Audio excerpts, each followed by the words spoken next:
तुम्हारी समस्याओं का समाधान। कौन बनेगा एमएलए? तुम्हारा वोट, तुम्हारा फैसला। सही चुनाव करो, सही भविष्य बनाओ। You are watching FNI News। नमस्कार, कौन बनेगा एमएलए के अगले एपिसोड में आपका स्वागत है। आज हमारे साथ एक ऐसी शख्सियत है जो बीजेपी से वजीरपुर विधानसभा से उम्मीदवार होने की पूरी संभावनागत इस समय ताल ठोकने वाले हैं। इनका परिचय देने से पहले, क्योंकि जब इनका परिचय आता है तो सबसे पहले इनके आदरणीय पिताजी का परिचय आता है।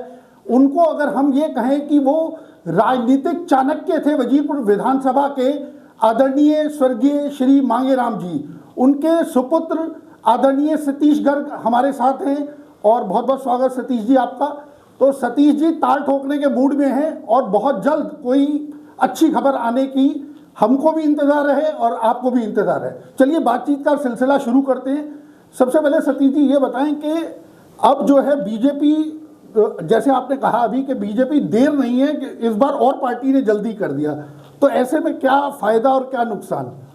कोई फायदा नुकसान की बात नहीं है, कारण पार्टी जो है लोकतांत्रिक पद्धति से टिकटों का निर्धारण करती है, किसी एक के हाथ में नहीं है।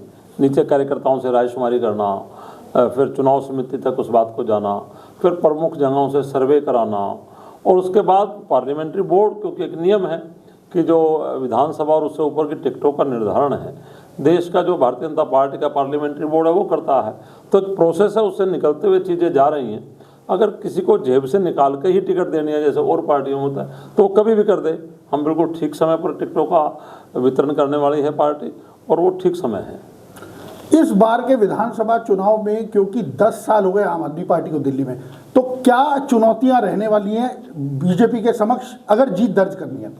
देखिए बात क्या है, हम लगातार क्षेत्र में जा रहे हैं, जनता के बीच में जा रहे हैं। पूरी दिल्ली के अंदर जहां पर हम लोगों को खुद गलतफहमी थी कि झुग्गी झोपड़ी का वोटर हमको वोट देता है नहीं देता है, लेकिन जिस तरीके से पार्टी ने झुग्गी झोपड़ी प्रवास शुरू किया और वहाँ से जो आवाज़ आ रही है, हमें लगता था कि पानी फ्री है लेकिन गंदा पानी, और आप समझिए पीने लायक नहीं, लोग सब खरीद कर पी रहे हैं। बिजली के बिल, ये ध्यान आता है इतने इतने बिजली के बिल। आखिर मुख्यमंत्री जो रह चुके हैं, कहना चाहिए केजरीवाल, उनको कहना पड़ा कि नहीं मैं सत्ता में आऊँगा तो ये बिजली के बिल माफ़ कर दूँगा। अरे भाई तुम तो अब सत्ता में कर दो। तो इसी तरह का झूठा वायदा उन्होंने फिर किया। तो जो इस तरह की बहुत सारी बातें हैं, उसका ध्यान ये आ रहा है कि झुग्गी झोपड़ी के अंदर हमें इस बार जैसा मतदान प्रतिशत या वोट हमें बाकी अन्य क्षेत्रों में मिलता है वहाँ से भी मिलने वाला है, क्योंकि वो लोग भी केजरीवाल के झूठी बातों से दुखी आ चुके हैं। इसलिए चुनौतियां तो केजरीवाल के पास है कि वो अपने आप को कैसे सुरक्षित रखे। आपने देखा होगा पहली 2 लिस्टों के अंदर किस तरह से उसने धड़ाधड़ विधायकों के सीट बदली है या उनको हटा दिया है, लेकिन जब एक विरोध नीचे से खड़ा हुआ तो डर के मारे अगली लिस्ट में उसकी किसी विधायक की टिकट काटने की हिम्मत नहीं हुई है, क्योंकि उसको पता है उसके समेत उसके जितने विधायक हैं लगभग सारे निकम्मे हैं, और जिसके कारण से आप समझिए कि मनीष सिसोदिया को भी अपनी सीट छोड़कर दूसरी पर जाना पड़ा। एक सीट जिसका जिक्र मैं खास तौर पर करूँगा, मंगोलपुरी की सीट। पार्टी कभी सपने में भी नहीं सोच पाते थे कि मंगोलपुरी हम जीत पाएंगे, लेकिन मंगोलपुरी की भी विधायक को सीट छोड़कर मादीपुर जाना पड़ा, तो उसने नीचे की हवा को समझा।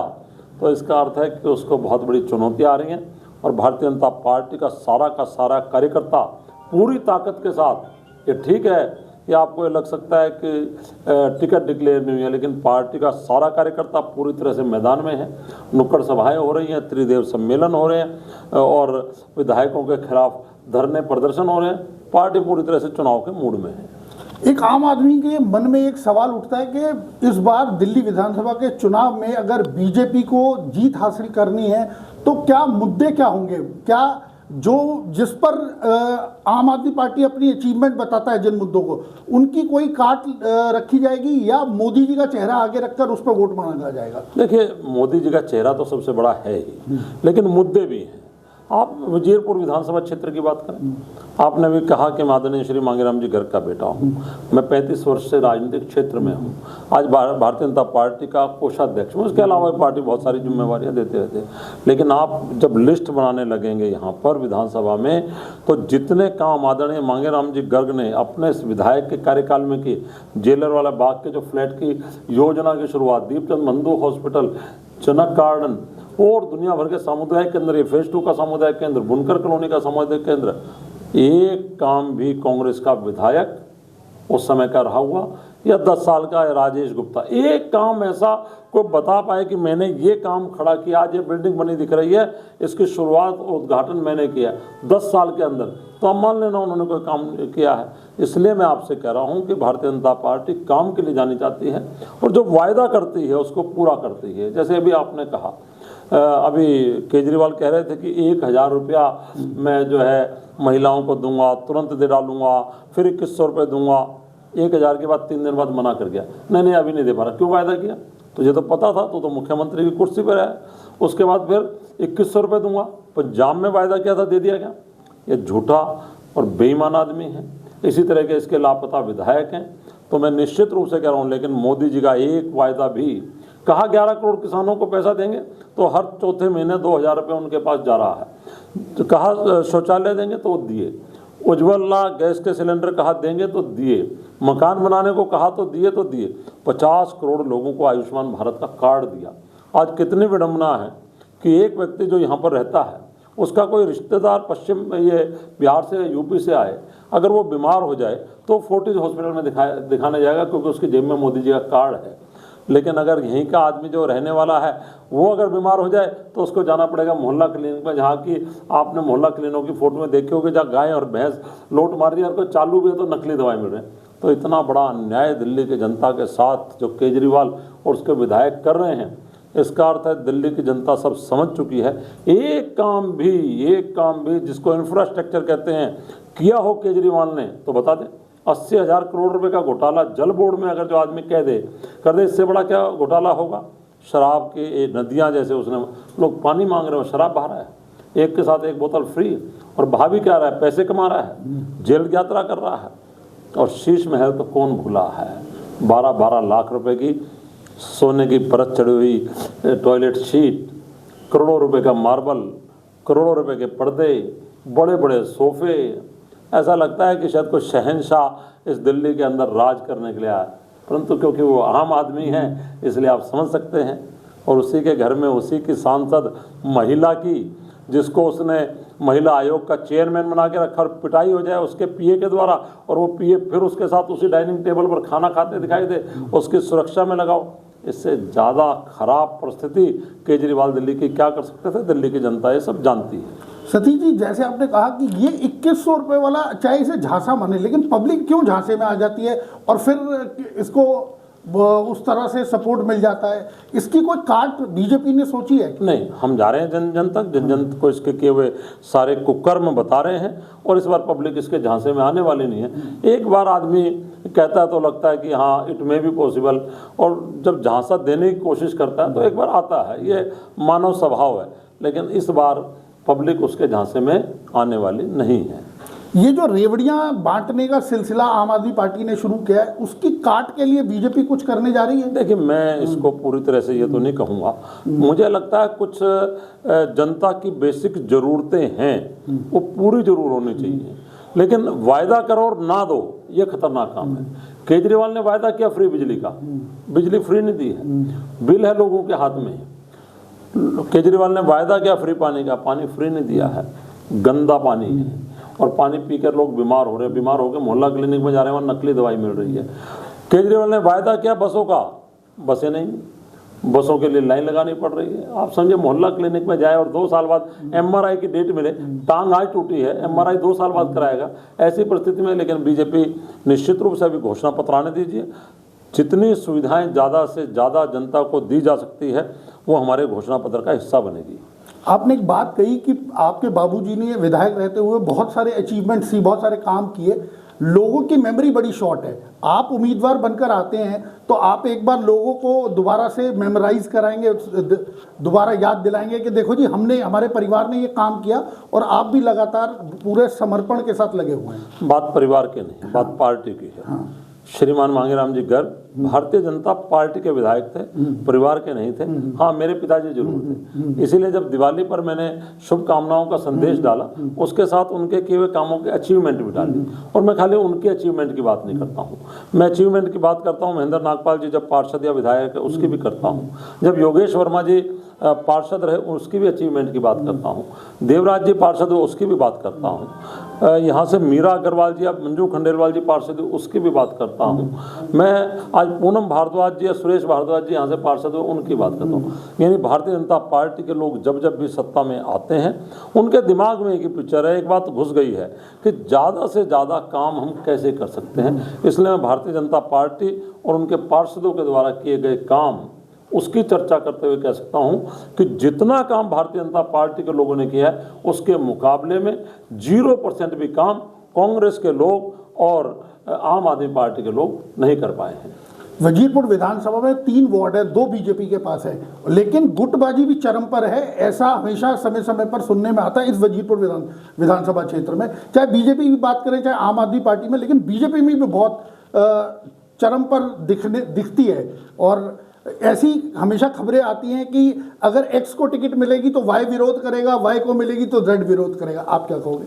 कुछ मीडिया, कुछ सोशल मीडिया, कुछ शगुफे, लेकिन मैं ये देख रहा हूँ आजकल हमारे नुक्कड़ सभाएं चल रही हैं, हम सब लोग एक ही मंच पर होते हैं और एक ही बात कहते हुए आए हैं। आप भी कुछ मंचों पर रहे हो तो देखा होगा कि पार्टी की टिकट जिसके भी हाथ में होगी पूरे का पूरे सारे के सारे लोग उसके साथ खड़े होंगे। और ये पार्टी बहुत बड़ी है, कुछ चीज़ें चलती रहती हैं, हवा में भी चलती रहती हैं, लेकिन आप निश्चित रूप से मानना जिसके हाथ में भी टिकट होगी, आज भी हम मंचों पर इकट्ठे हैं और कल भी मंचों पर इसी तरह से इकट्ठे नजर आएंगे। एंटी इनकम्बेंसी के लिए बीजेपी ने हरियाणा में अपने प्रेजेंट विधायकों का बड़ी तादाद में टिकट काटा था। उन्होंने एंटी इनकम्बेंसी वैसे खत्म की थी, जबकि आम आदमी पार्टी ने तो चंद 18 लोगों का टिकट काटा, बाकी सबको टिकट दे दिया वर्तमान विधायकों को। तो एंटी इनकम्बेंसी नुकसान पहुंचाएगी आम आदमी पार्टी को। केजरीवाल के कर्म ही नुकसान पहुंचाएगा, एंटी इनकम्बेंसी तो है ही, तो क्यों नहीं पहुंचाएगी? बीजेपी की सरकार आ रही है पक्के तौर पर। हम नंबर्स की बात करें तो हम बीजेपी के कितने नंबर्स देख सकते हैं इस बार?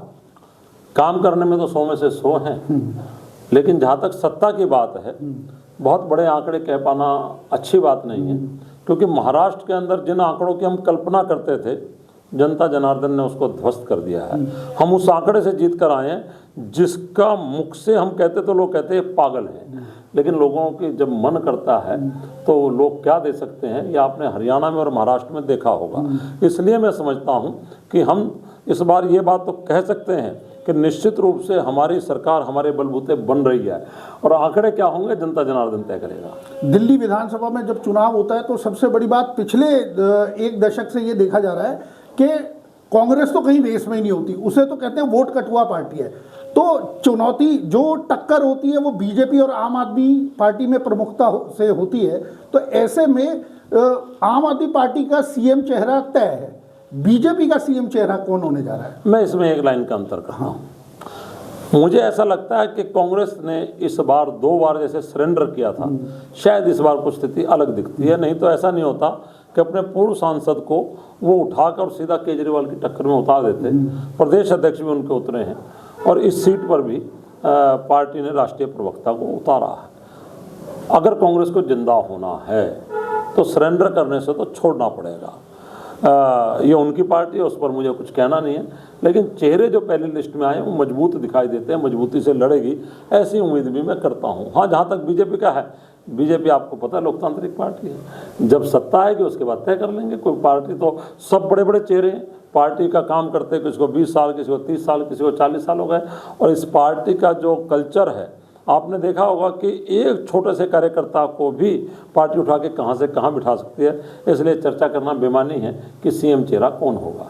आखिरी सवाल मैं ये जानना चाहता हूँ कि 5 पॉजिटिव, 5 सकारात्मक और 5 नकारात्मक क्या चुनौती और क्या फैक्टर्स हैं जो टिकट मिलने के बाद आपको लगता है कि इस पर मुझे ध्यान देना है, ये मेरे 5 पॉजिटिव पॉइंट्स हैं, ये मेरे 5 नेगेटिव पॉइंट्स हैं?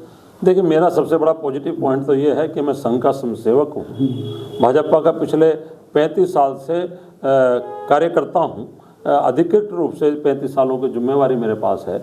मेरे पीछे मेरे पिता का नाम और उनके संस्कार और उनके किए हुए काम हैं। और दूसरी बात यह है कि पार्टी ने जिस तरह से इस बार OTP वेरिफिकेशन से एक एक बूथ तक के कार्यकर्ताओं की पहचान की है, ये हमारी एक सबसे बड़ी ऊर्जा है।